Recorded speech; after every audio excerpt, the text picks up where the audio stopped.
Subscribe now and press the bell icon. Never miss an update. Hello everyone, how are you? I think you will be fine. I am Neelam and I welcome to all of you to our study channel Otilia Study Zone.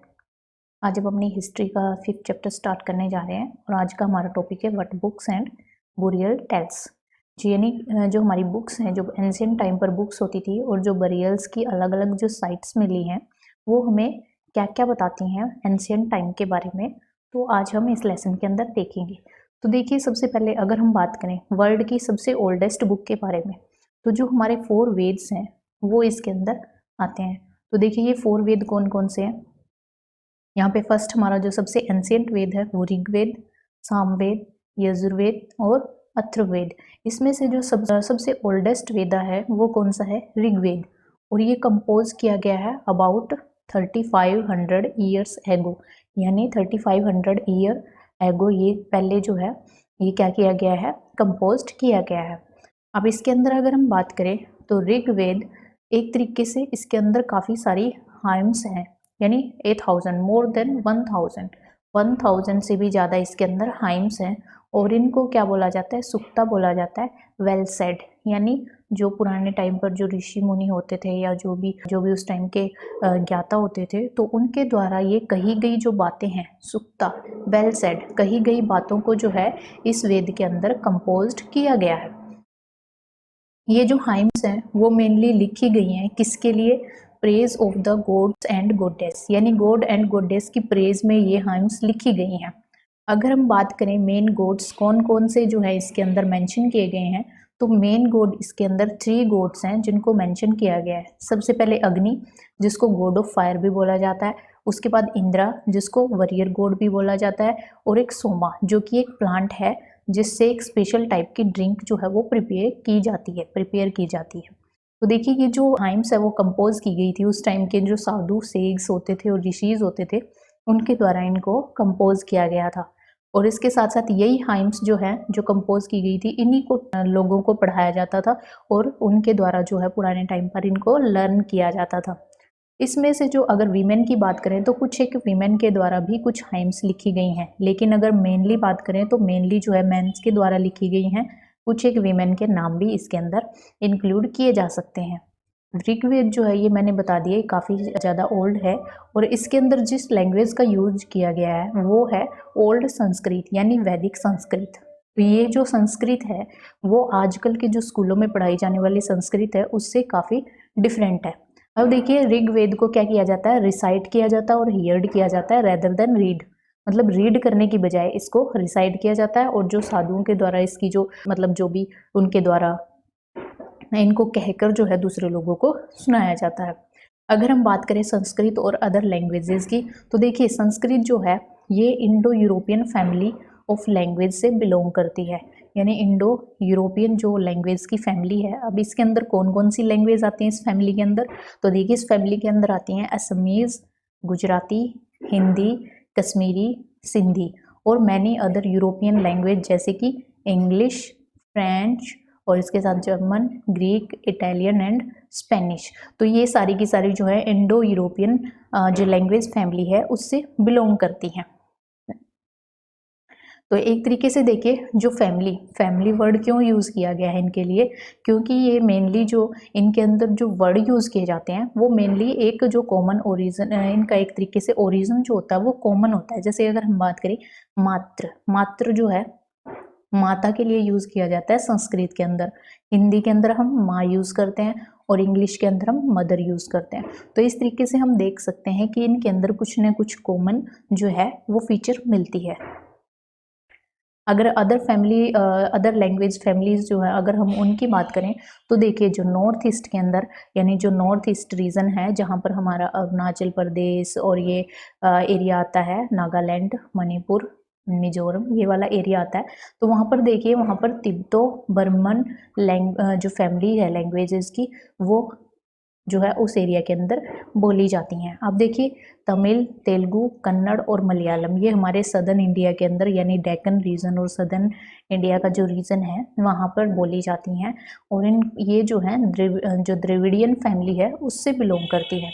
कुछ और language की बात करें जैसे कि झारखंड और central Asia के जो पार्ट हैं यानी सेंट्रल इंडिया का जो पार्ट है वो वहाँ पर जो लैंग्वेजेस बोली जाती हैं वो ऑस्ट्रो एशियाटिक फैमिली से बिलोंग करती है। तो इस तरीके से देखिए ये जो है हमने देखा कि कौन कौन सी फैमिलीज हैं। तो एक सबसे पहले हमने बात की थी इंडो यूरोपियन फैमिली की, फिर हमने देखा कि तिब्बत और ब्राह्मण जो फैमिली है उसके बारे में देखा, उसके बाद हमने जो है द्रविडियन फैमिली के बारे में देखा, और उसके बाद देखिए ऑस्ट्रो एशियाटिक फैमिली। तो ये देखिए हमारे इंडिया के जिस रीजन के अंदर स्पीक की जाती हैं उनके नाम जो है यहाँ पर मेंशन किए गए हैं। अब देखिए कि जो हिस्टोरियंस हैं वो कैसे जो है ऋग्वेद को उनकी ऋग्वेद की स्टडी करते हैं। तो देखिए एक तरीके से इसके अंदर जो ऋग्वेद के अंदर जो हाइम्स दी गई हैं वो डायलॉग फॉर्म में है। डायलॉग फॉर्म जैसे 2 पर्सन है उनके बीच में कोई वार्तालाप हो रहा है, कोई उनके बीच में बातचीत हो रही है तो उसको डायलॉग फॉर्म में रखा गया है। देखिए एक जो हाइम्स है उसके अंदर किसके बारे में बात की गई है, डायलॉग बिटवीन विश्वामित्र, एक जो पुराने टाइम पर जो सेग होते थे साधु थे, और इसके साथ साथ 2 रिवर्स जो दूसरी रिवर है ब्यास और सतलज जो जिनकी गॉडेस मानकर पूजा की जाती थी। तो इनके बीच में जो डायलॉग है उनके उनके बीच के डायलॉग को एक हाइम के द्वारा इनको दिखाया गया है। तो देखिए इसके साथ साथ ऋग्वेद के अंदर इंडस और उसकी अदर ट्रिब्यूटरीज के बारे में भी मेंशन किया गया है, जिसमें जो है सरस्वती जो है वो मेन है। गंगा और यमुना का नाम भी आया है लेकिन ये ओनली 1 टाइम यूज किया गया है, ओनली वंस। इसके साथ साथ देखिए ऋग्वेदा से ये एक मैन्युस्क्रिप्ट है जो ली गई है। तो ये ऋग्वेदा से है जो कि बर्च जो पेड़ है उसकी बार्क पर लिखी गई है, उसकी जो छाल होती है उसके ऊपर लिखी गई है, और ये कश्मीर के अंदर मिली है। और ये देखिए 150 ईयर एगो जो है इसको प्रिपेयर किया गया था एक तरीके से। तो इसको जो है ऋग्वेदा को इसके अंदर जो है इंक्लूड किया गया, और उसके बाद जो है इन मैन्युस्क्रिप्ट्स की इंग्लिश के अंदर भी ट्रांसलेशन की गई, और इसको जो है प्रिजर्व किया गया है कहाँ पर, पुणे महाराष्ट्र के अंदर जो है इसको प्रिजर्व करके रखा गया है ताकि ये जो है वेस्ट ना हो जाए या ख़राब ना हो जाए, ताकि हम फ्यूचर में जो है देख सकें कि इस तरीके से हमारा जो एंशियंट टाइम पर मैन्युस्क्रिप्ट्स प्रिपेयर किए जाते थे। अब देखिए उसी टाइम पर जो ऋग्वेद का जो पीरियड था जिस टाइम पर उसको कंपोज किया गया था ऋग्वेदा को, तो उस टाइम की अगर हम बात करें तो वहाँ पर कैटल, हॉर्सेस और चैरियट्स उनके बारे में कुछ इन्फॉर्मेशन यहाँ पर दी गई है। देखिए मोस्टली जो प्रेयर जो दी गई हैं ऋग्वेदा के अंदर वो किसके लिए की जाती थी, कैटल्स के लिए और चिल्ड्रंस के लिए और हॉर्सेस के लिए। देखिए कैटल्स उस टाइम पर काफ़ी इम्पोर्टेंट वेल्थ का सोर्स माना जाता था। जिसके पास कैटल्स की मात्रा सबसे ज़्यादा थी यानी अमाउंट ऑफ कैटल्स जिसके पास सबसे ज़्यादा थे उसको वेल्दी पर्सन काउंट किया जाता था। तो देखिए यहाँ पर काफ़ी सारी जो प्रेयर्स हैं वो की जाती थी कैटल्स के लिए, चिल्ड्रंस के लिए यानी किसी को स्पेशली चाइल्ड यानी सन वगैरह अगर किसी को चाहिए होता, लड़का चाहिए होता तो उसके लिए काफ़ी सारी प्रेयर्स जो वो की जाती थी। इसके साथ देखिए हॉर्सेस की अगर हम बात करें तो हॉर्सेस को बैटल्स के अंदर यूज़ किया जाता था, और वो जो है बैटल्स लड़ाइयाँ क्यों लड़ी जाती थी, ताकि जो है कैटल्स को कैप्चर किया जा सके, क्योंकि आपको पता है कि जो कैटल्स हैं पशुओं को क्या माना जाता था, वेल्थ माना जाता था। तो ये इस तरीके से जो है जो लड़ाइयाँ थी वो किसके लिए की जाती थी, वो कैटल्स के लिए की जाती थी और लैंड के लिए की जाती थी। लैंड के लिए क्यों की जाती थी, क्योंकि जो कैटल है उसके लिए जो हमें फोडर चाहिए होता वो भी तो लैंड से मिलेगा, यानी जो पास्चर लैंड है वो हमें कैटल के लिए चाहिए होगी, तो इसलिए जो है लैंड के लिए भी ये बैटल्स लड़े जाते थे। उस टाइम पर जो मेनली क्रॉप जो है वो ग्रो की जाती थी बार्ले, और इसके साथ साथ देखिए जो बैटल्स थी वो लड़ी जाती थी वाटर के लिए, और ये मैंने बता दिया आपको जो वाटर को कैप्चर करने के लिए और पास्चर को कैप्चर करने के लिए, जो पास्चर लैंड है उसको।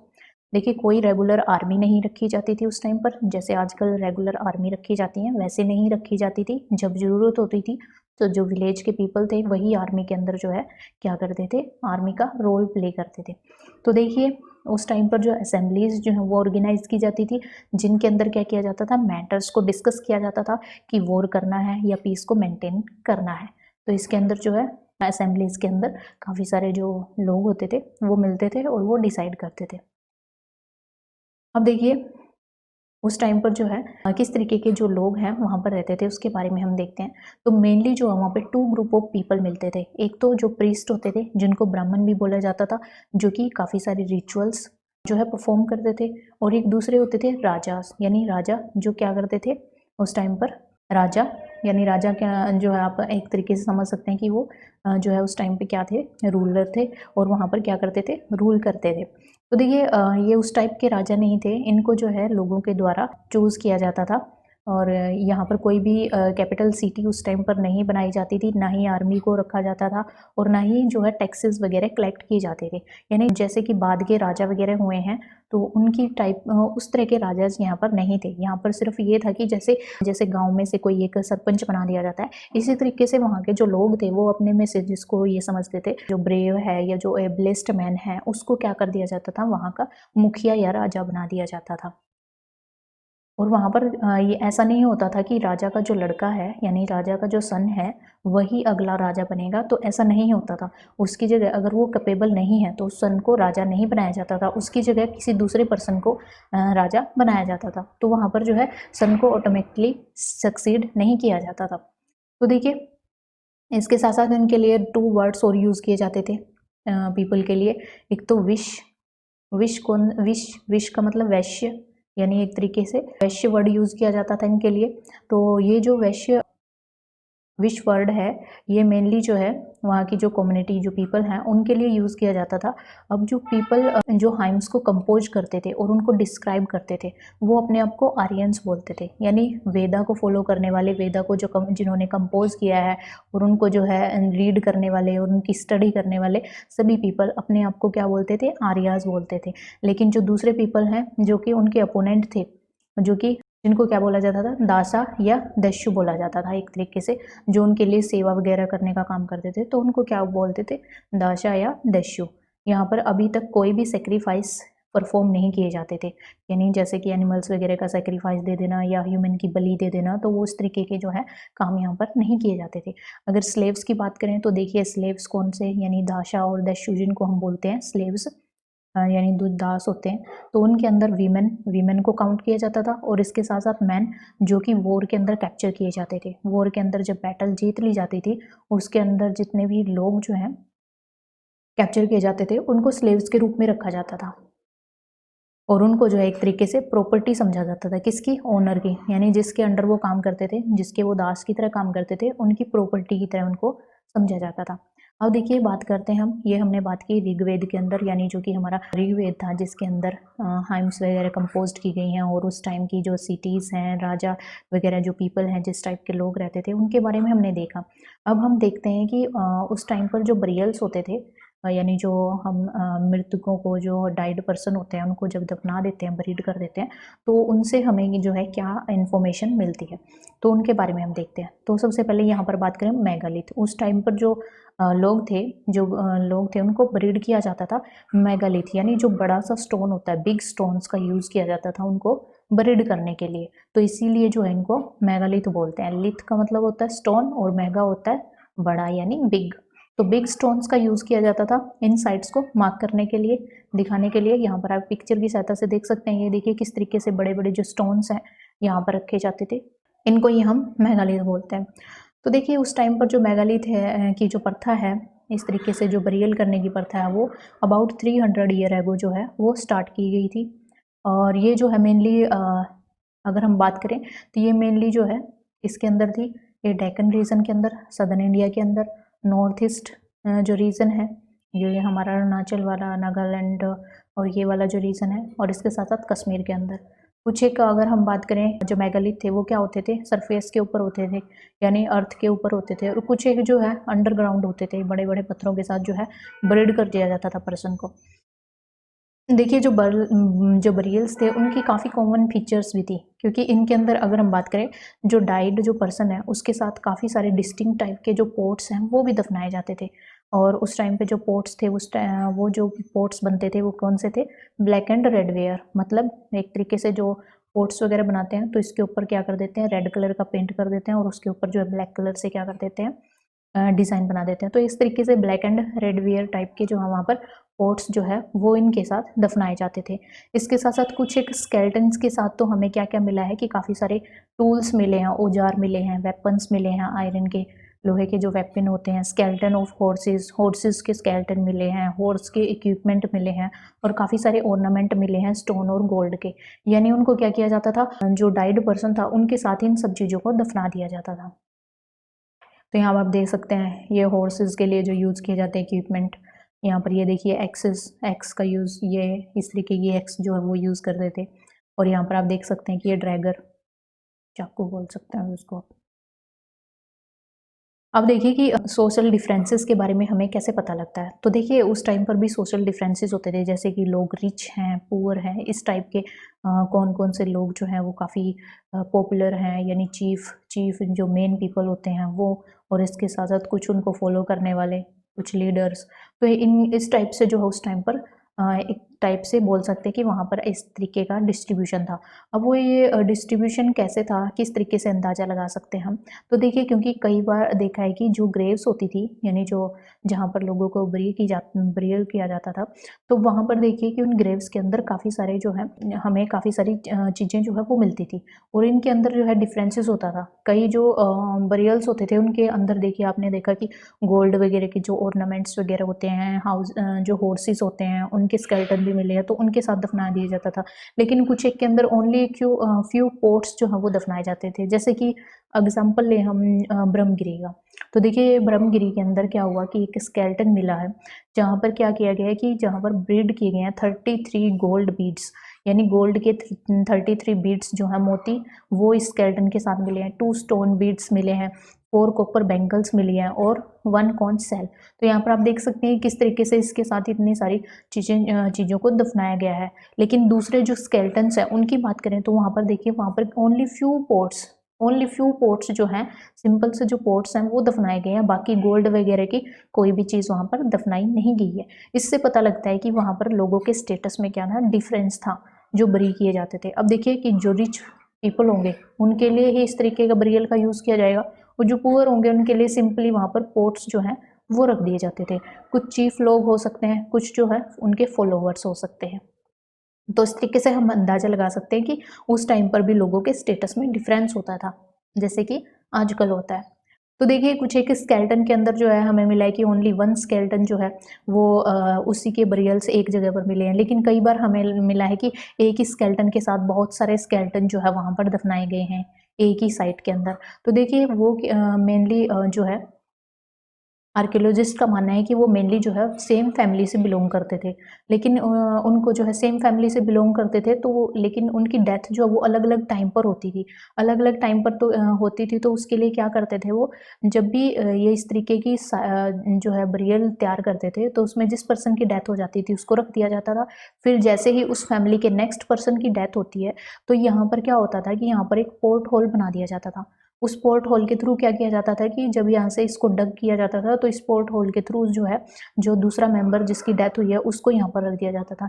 फिर थर्ड मेंबर की जिस टाइम पर डेथ होगी, तो इसी पोर्ट होल के थ्रू उस बॉडी को लेके आया जाता था और यहाँ पर जो है दफना दिया जाता था। तो इस तरीके से जो है यहाँ पर काफ़ी सारे ऐसी साइट्स भी मिली हैं। तो देखिए ये मैंने बता दिया कि इसके लिए पोर्ट होल्स का यूज़ किया जाता था ग्रेव्स के अंदर ले जाने के लिए। अगर इमाम गाँव के अंदर हम बात करें, तो इमाम गाँव के अंदर एक स्पेशल बरियल मिला है। अब देखिए उसके अंदर क्या है, एक जो साइट है, ये जो साइट है वो किसके, जो रिवर गॉड है, जो कि भीमा रिवर की ट्रिब्यूटरी है, और भीमा किसकी है, कृष्णा की। तो देखिए ट्रिब्यूटरी जो है वो क्या होती है, जो एक मेन रिवर होती है उसके अंदर जब छोटी रिवर आकर मिल जाती है तो उसको ट्रिब्यूटरी बोलते हैं। तो ये मान लिया गॉड रिवर है, और ये जो है भीमा रिवर है, और ये जो है कृष्णा की ट्रिब्यूटरी है, ये कृष्णा रिवर है। तो ये इसके अंदर क्या करती है, आकर के मिल जाती है। तो ये यहाँ पर जो है एक साइट मिली है जो 3600 से लेकर 2700 ईयर एगो पहले थी। तो यहाँ पर जो है एडल्ट के क्या मिले हैं, स्केलेटन मिले हैं, जो एडल्ट है जिसको स्ट्रेट ले डाउन किया गया, बिल्कुल सीधा लेटाया गया है, और इसके अंदर जो है उसका हेड जो है वो नॉर्थ डायरेक्शन में रखा गया है। इसके साथ साथ कुछ यहाँ पर और अदर बुरियल्स भी इसके साथ हैं, जिसके अंदर काफ़ी सारे वेसल्स हैं जहाँ पर फूड वगैरह रखा जाता था, वाटर रखा जाता था डेड पर्सन के साथ, क्योंकि उनका मानना था कि आफ्टर डेथ भी जो है उसको मतलब यहाँ पर आफ्टर डेथ भी वहाँ पर क्या है कि उसको जो है खाने पीने की और पानी की जो है ज़रूरत हो सकती है, इसलिए वो इन चीज़ों को जो बॉडी के साथ क्या कर देते थे, दफना देते थे। तो देखिए वहाँ पर एक और साइट मिली है जो मैन है उसको ब्रीड किया गया है, ब्रीड किया गया है कहाँ पर, एक 5 रूम्ड हाउस, एक हाउस है 5 कमरों वाला एक हाउस है, उसके सेंटर में जो है उसको क्या किया गया है, दफनाया गया है। इससे पता लगता है कि ये जो है उस साइट, इससे पता लगता है कि ये जो है काफ़ी मेन या कोई चीफ पर्सन रहा होगा जिसको जो है इस घर के अंदर इस तरीके से दफनाया गया है। और क्योंकि ये जो है काफ़ी लार्जेस्ट हाउस है उस साइट का, बाकी जो दूसरे हाउसेज हैं वो काफ़ी छोटे हैं इस हाउस की बजाय। तो यहाँ पर आप देख सकते हैं ये काफ़ी इंपॉर्टेंट जो है मैन रहा होगा जिसको इस तरीके से ये 5 हाउसेज के उसमें कोर्ट यार्ड के अंदर दफनाया गया है। यहाँ पर इसी हाउस के अंदर एक ग्रेनरी भी मिली है, ग्रेनरी मतलब जहाँ पर अनाज वगैरह इकट्ठा किया जाता था, तो वो भी मिली है। और इसकी जो पोजीशन है, जो ये पर्सन है इसकी पोजीशन जो है वो क्रॉस्ड लेग थी। क्रॉस लेग मतलब लेग के ऊपर लेग इस तरीके से रखना, तो इस तरीके से उसकी पोजीशन को क्रॉस लेग करके रखा गया था। अब देखिए इसके साथ साथ देखिए हम बात करते हैं कि जो ये स्केलेटन्स वगैरह हैं तो इनकी स्टडी जो है वो हमें क्या बताती है। तो देखिए ये कहाँ से, ये हमें स्टडी जो है वो क्या बताती है। देखिए अगर हम बात करें 200 ईयर एगो के बारे में, 200 ईयर एगो पहले क्या था कि जो चर्क थे वो एक तरीके के फेमस फिजिशियन थे उस टाइम पर, यानी एक तरीके से आप बोल सकते हैं, आप वैद्य बोल सकते हैं। तो ये काफ़ी ज़्यादा फेमस थे। इन्होंने जो एक बुक लिखी जो कि मेडिसिन के ऊपर थी, तो ये इसका नाम क्या है, चरक संहिता। इसके अंदर काफ़ी सारी औषधियों के बारे में और काफ़ी सारी बीमारियों के बारे में जो है इसकी बुक के अंदर लिखा गया है। उसने बताया कि उस टाइम पर जो है 360 जो बोन्स होती थी ह्यूमन के अंदर, ह्यूमन के अंदर उसने बोला कि 360 बोन्स होती थी, लेकिन आजकल हम कितनी मानते हैं, 200 के राउंड मानते हैं, 206 के राउंड जो है आजकल लोग मानते हैं। तो ये जो इतनी ज़्यादा बोन का डिफरेंस क्यों था, क्योंकि चर्क का क्योंकि उस टाइम पर हमें लगता है कि जो चर्क ने क्या किया है कि उसके अंदर टिप्स, जॉइंट्स और कार्टिलेज इन सब को भी क्या कर दिया है, काउंट कर दिया है। तो टिथ देख सकते हैं आप 32, उनकी हड्डियाँ भी जो उन्होंने काउंट कर दी होंगी, तो इसलिए इन्होंने 360 जो है इनको काउंट किया है। देखिए जो इमाम गांव के अंदर जो पीपल रहते थे वो क्या ऑक्यूपेशन करते थे, तो देखिए वहाँ पर काफ़ी सारे एविडेंसेस मिले हैं कि वहाँ पर wheat, barley, rice, pulses, millets, peas और शीशम इस तरीके के जो क्रॉप्स हैं वो उगाई जाती थी। तो यहाँ से पता लगता है कि उस टाइम पर लोग क्या करते थे, फार्मिंग करते थे, क्रॉप ये वाली क्रॉप्स जो है वो उगाते थे। इसके साथ साथ काफ़ी सारे एनिमल्स हैं जिनकी बोन्स मिली हैं, तो आप देख सकते हैं cattles, buffalo, goat, sheep, dog, horse, ass, pig, sambar, sambar deer होता है जो, स्पॉटेड डियर और blackbuck, antelope, hare, mongoose, besides काफ़ी सारे birds, crocodile, turtle, crab and fish, इन सब के भी स्केलेटन मिले हैं। तो इससे पता लगता है कि उस टाइम पर लोग जो है एनिमल रियरिंग भी करते थे, यानी उनकी हंटिंग भी करते थे और एनिमल्स को पालते भी थे। और काफ़ी सारी varieties of berries were collected, काफ़ी सारे जो क्या बोल सकते हैं आप, फ्रूट्स जो हैं वो कलेक्ट किए जाते थे, जैसे बेर, आंवला, जामुन, डेट्स, इनके भी एविडेंसेस मिले हैं। तो आप देख सकते हैं कि यहाँ पर लोग जो हैं जो फार्मर्स की तरफ रहते थे, फूड एंड गैदरर्स भी थे वो, हंटर एंड गैदरर्स। अब देखिए कुछ एक अलग इंडिया से अलग जो है कहीं और पर एक अलग से इम्पोर्टेंट फैक्ट दिया, ये भी आप देख सकते हैं कि अगर हम चाइना की बात करें तो around 35 year ago, 3500 year ago, तो चाइना के अंदर फर्स्ट एविडेंस मिला था राइटिंग का चाइना के अंदर सबसे फर्स्ट एविडेंस मिला है। तो देखिए ये जो राइटिंग होती थी वो एनिमल्स की बोन पर होती थी, और इनको जो है ओरेकल बोन भी बोला जाता था। क्योंकि ओरेकल बोन क्यों बोला जाता था, क्योंकि इनको यूज़ किया जाता था फ्यूचर को प्रेडिक्ट करने के लिए, यानी फ्यूचर में क्या होगा उसको प्रेडिक्ट करने के लिए इसको यूज किया जाता था। जैसे किंग्स वगैरह इसको यूज़ करते थे कि वो जानना चाहते थे कि क्या वो ये बैटल को जीत पाएंगे, नहीं जीत पाएंगे, क्या वो विन कर पाएंगे बैटल्स, क्या उनको जो है मतलब आगे जो होगा, जो भी वारिश होगा, उनका सन होगा या डॉटर होगी, इस तरीके से उनकी हार्वेस्ट कैसी होगी, गुड होगी या बैड होगी। तो इसके लिए क्या करते थे, वो इन एनिमल्स की बोन को यूज़ करते थे, और इन एनिमल्स की बोन पर क्या कर देते थे, अपना जो क्वेश्चन होता था, जो वो पूछना चाहते थे, उसको लिख देते थे, और लिखने के बाद उसको क्या कर देते थे, आग के अंदर डाल देते थे। जैसे ही उसको फायर के अंदर डालते थे तो उसके अंदर हीट होने की वजह से क्रैक्स पड़ जाते थे। फिर जो फोरटेलर्स होते हैं, यानी जो ज्योतिषी होते हैं, वो इन क्रैक्स की स्टडी करते थे और उसके हिसाब से फ्यूचर को प्रिडिक्ट करके बताते थे। ये ज़रूरी नहीं है कि हर टाइम जो है ये ठीक ही बताया जाए, बाकी जो है इनको ओरेकल बोन को इस तरीके से यूज़ किया जाता था। तो यहाँ पर जो लोग थे वो प्लेसेस के अंदर यानी सिटीज़ के अंदर जो है किंग्स जो हैं वो सिटीज़ के अंदर प्लेसेस महल के अंदर वो रहते थे, और वहाँ पर जो है ब्रोंज होता है उसके वेशल्स को यूज़ किया जाता था, और इसके साथ साथ उस टाइम पर जो है आयरन का यूज़ नहीं किया जाता था, यानी चाइना के अंदर उस टाइम पर आयरन का कोई यूज़ नहीं किया जाता था, तो वहाँ पर आयरन के कोई भी एविडेंस नहीं मिले हैं। तो देखिए, this is the end of this chapter. If you like the video then please like, share and subscribe our channel and press the bell icon for the further notification of the video. Thank you for watching the video. Take care of yourself and God bless you. Subscribe now and press the bell icon. Never miss an update.